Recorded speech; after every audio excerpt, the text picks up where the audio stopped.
Hello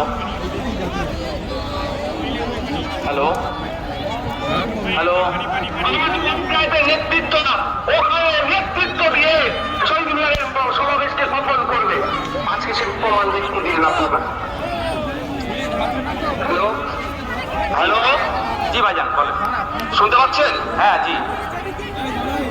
তো বড় ভাইয়ের নির্দেশ ক্রমে আমাদেরকে আমরা আউটপুটি চাইলাম, অর্থাৎ শহীদ মিনার চত্বরই আমরা নিলাম। বারবার রাজ্য সরকার আমাদেরকে ইন্ডোর দেওয়ার চেষ্টা করছিল, অর্থাৎ ঘরে ঢুকে দেওয়ার চেষ্টা করে দিল।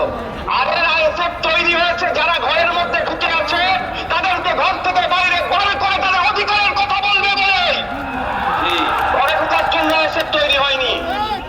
আইন বিচার ব্যবস্থার প্রতি মান্যতা দেই।